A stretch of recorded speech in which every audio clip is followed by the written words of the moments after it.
Welcome to the studio of InformatiqueNews, which gives a voice to the business leaders of IT companies.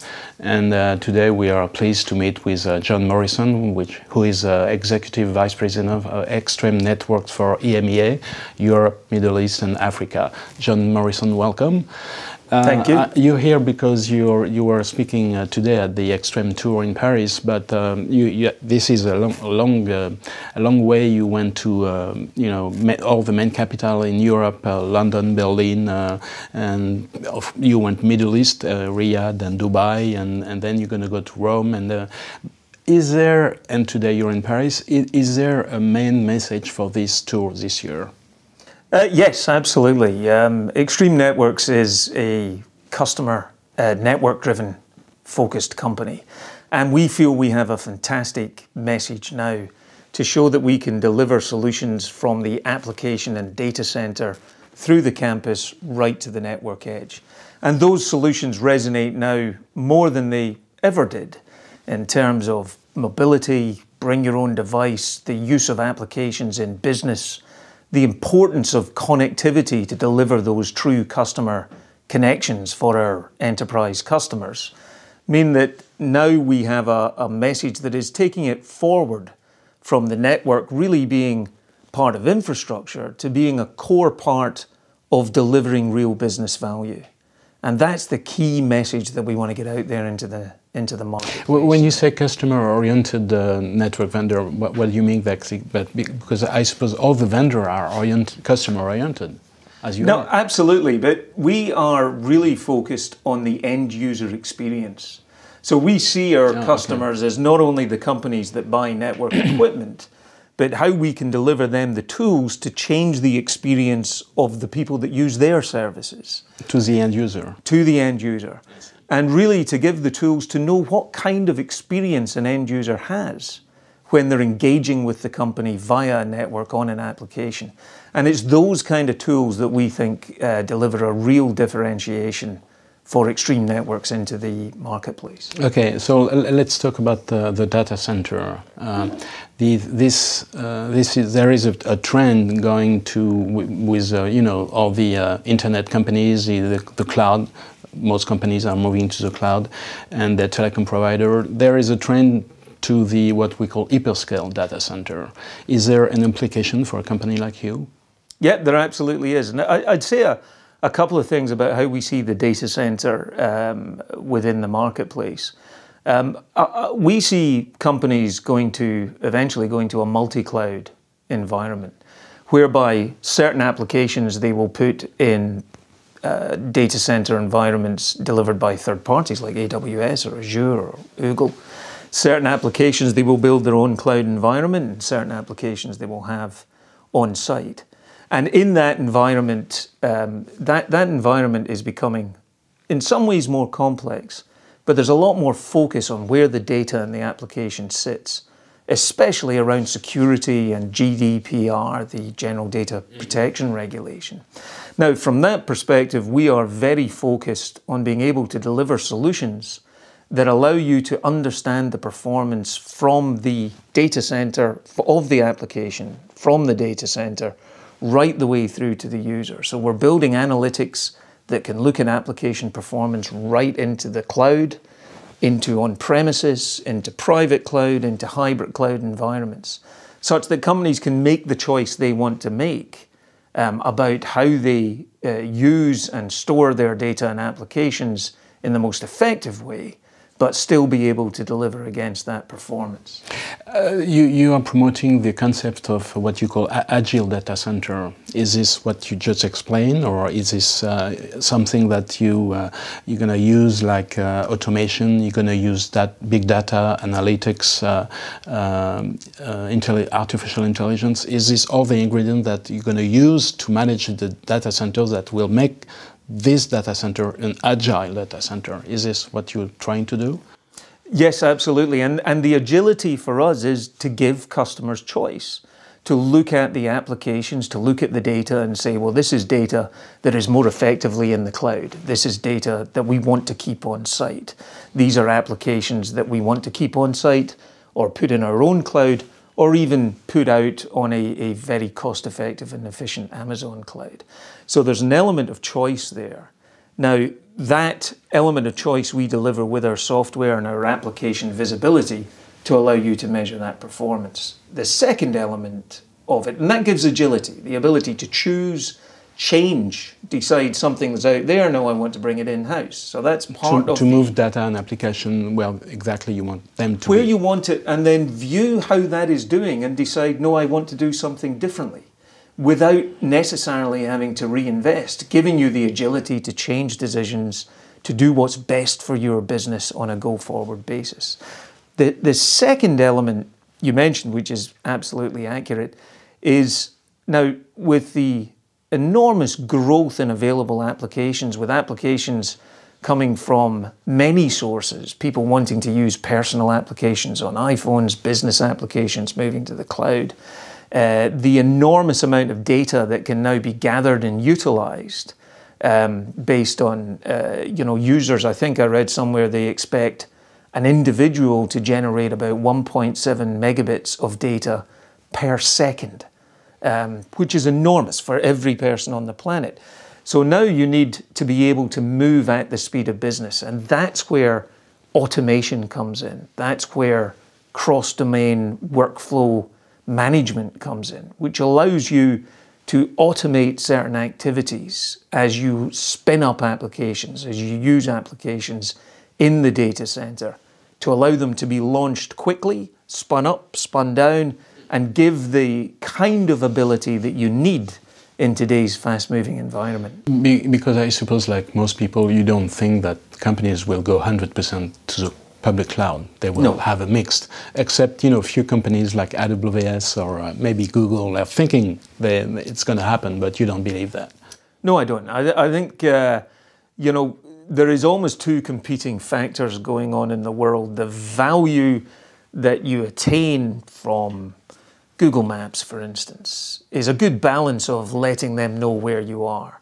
So there's competing forces of applications and cloud environments delivering value, and then there's a counter force around GDPR where people are saying, well, hang on a minute, I want to control data. I don't necessarily want to sell access to information on the basis of the value of an application. And that flows through to businesses as well. And therefore, the focus on security of data is increasing at the same time as the potential of applications to deliver value. Now, for me, as that goes forward and changes, that's going to have an impact on companies' decisions about where to store the data, where to put the applications, the balance of efficiency and effectiveness against security and personal data and trust that businesses and governments will have to have with their customers. Just a little question. In the presentation you made to the investor pretty recently, you were talking about the evolution of the network, how the general IT going from bare metal to VM to containers, and saying that all the advantage of the containerization of the IT. But there is one that struck me a little bit, saying that it's going to give a lot of more simplicity to the infrastructure management, the people who manage the infrastructure. Do you really think that containerization of the IT will give simplicity?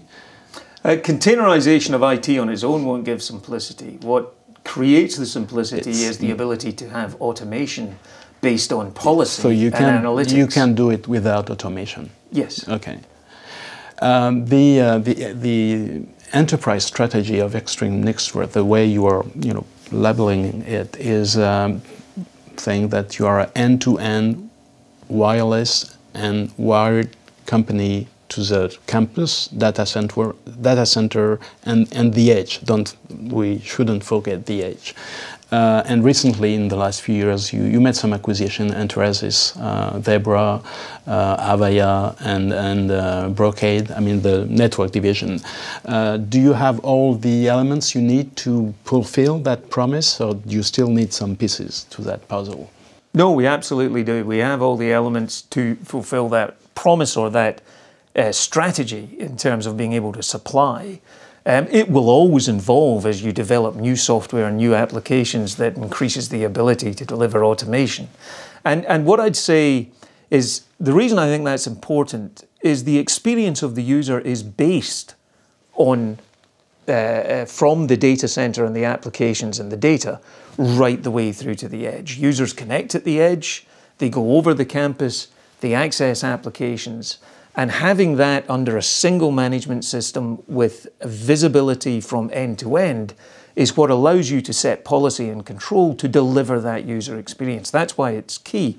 In terms of having all the pieces, the acquisitions we've made have fitted in beautifully to the jigsaw, as it were, with the acquisitions from Brocade giving us the data center capability, but probably more importantly, the cross-domain workflow automation with Extreme Workflow Composer, which can start to allow you to automate spinning up compute, storage, and applications to launch a service quickly. And then in the campus environment, that really came from Avaya's Campus Fabric, which delivers absolute simplicity with a single shortest path bridging protocol that allows the management of the network to be simplified in terms of adds, moves, and changes, launching multicasting. And we have figures about the time that's saved there.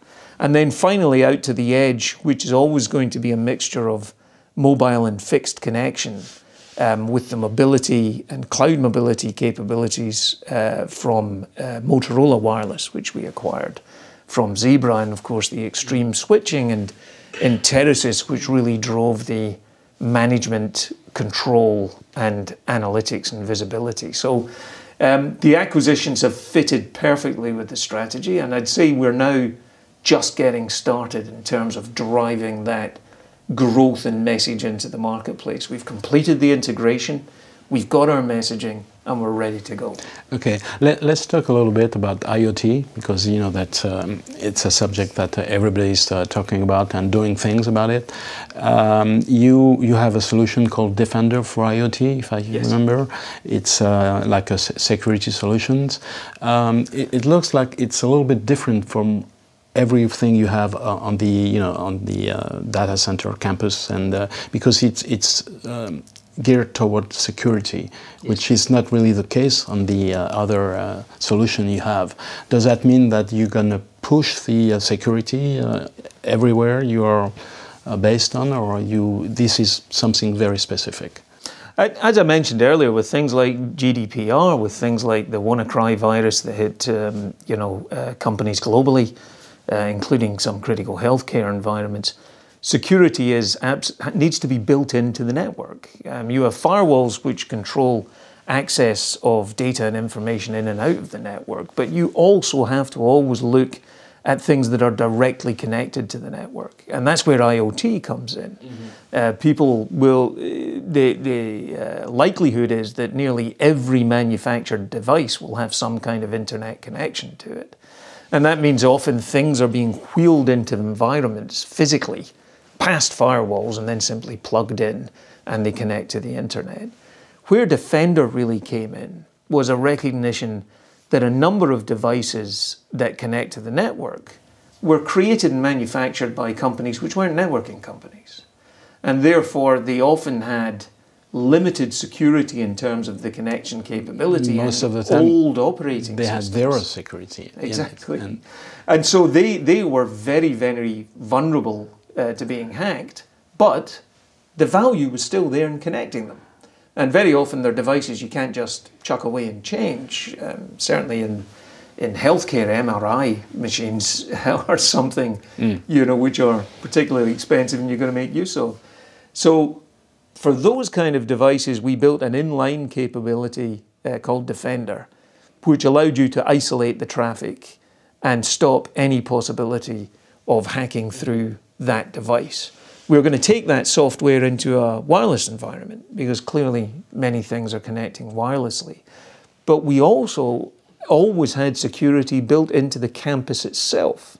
By using a layer 2 protocol, you can't get access to any IP information, you can't identify routes, you can't identify where traffic's going, and that gives you the ability to segment traffic, to have stealth within your campus environment, all the way through to the data center.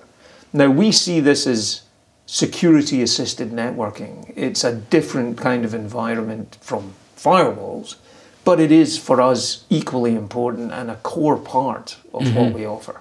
So this is really something that you are building because there was a lack at the very beginning of the IoT development. And it looks pretty strange to me that people didn't think of that, you know, like 5 or 8 years ago when they started building this object.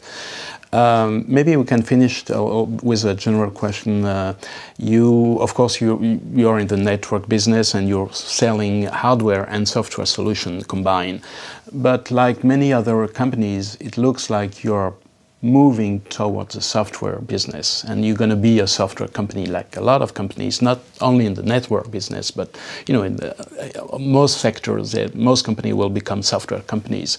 And there was figures in the presentation you made for investor things that the spending for R&D in software is more than 90% of your R&D spending. Do you think at some point you're going to be a 100% software company, or there is still some need for, you know, very highly performance hardware?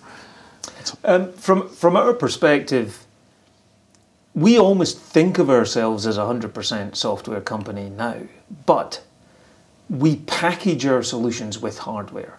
So the real value absolutely sits in the software. That's why the R&D is there. But we do not see ourselves as moving away from supplying hardware because we think that's key to providing a complete solution to an enterprise. We don't want to ask an enterprise to go out and source their own white box or to find the right hardware or to think about what hardware they might need. We want to help them solve business problems. And that means we will, for the foreseeable future, be providing a packaged solution. But when we talk about what that solution does, we will always be talking about the software. So you think the integration of the two gives value to the customer? That's what you think? And it will still be the case 5, 10 years from now? I think it will, yes. Okay, well, John Morrison, thank you very much. Thank you.